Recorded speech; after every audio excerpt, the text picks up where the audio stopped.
what are we going to do today? Let's do substring. Okay, so your challenge is to print the number 10 from Swift Day 10 using indexes of strings and substrings. Well, yeah, let's give it a go. So good luck if you know how to do it. If not, let's do it together. So now first we have to, what I'm going to, there's probably plenty of ways to do this, but what I'm going to do is find the index of that space. So to do that, I'll create a index variable, index of last space. And that one's quite easy to do. All I have to do is string and last index of the character, and I'm going to use a space there. So that'll give me that index there. And then we need to use that, and then we're going to give it an option, and we're going to go string.endindex. Okay, so just in case there's no space, it'll give us the last index of this string. Okay, let's just try that out. Let's see what index we get.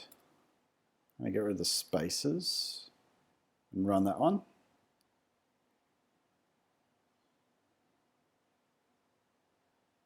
There we go, and it's not really giving us a value. There's a way to print that. Index of last space. Yeah, encoded offset. Let's use that. It seems to give an int value, and it's 10. All right, so 0, 1, 2, 3, 4, 5, 6, 7, 8, 9, and 10. It's the 1 just before the end. So be careful that if you're going to use it, because it could go past the last index. All right, now I've got that index of the last space. Let's try that one again. And what did I use? It was index of last space dot encoded offset. Let's see what value. This gives us 9. So 0, 1, 2, 3, 4, 5, 6, 7, 8, 9. So that gives me that space. Awesome. Now we want to use a range. So to get a range, we have to know the start index, which we've found, the space, and the last index, but make sure not to go past it. So let's create our range of 10, I'll call it. You can write a variable like that. And we're going to give it the first one, so index of last space.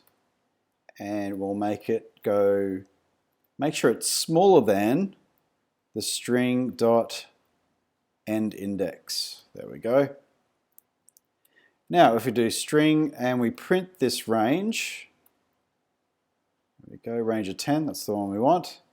We should get 10. Now let's have a look at it. Now there is a space just before the 10, so what we want to do is move this over to the next index, and we can do that quite easily. We'll go let index of last space. All right, no, let's call it move to next. Move to next. All right, and all we have to do is we go string dot index after. And we're going to say after the index of the last space. That'll give us the next one. It's a bit of a storm brewing here, so this is interesting. Move to the next index, let's run it. And there we go, the 10. We'll print it as well just to check. Print. There we go, string range of 10. And we've got 10 new line, great. Okay. So that's how to get the last number of that string. Bit of fun playing around with indexes. You might want to try some other things out. Try and get day out of that string. That could be a good challenge, or the first one as well. Some might be easier.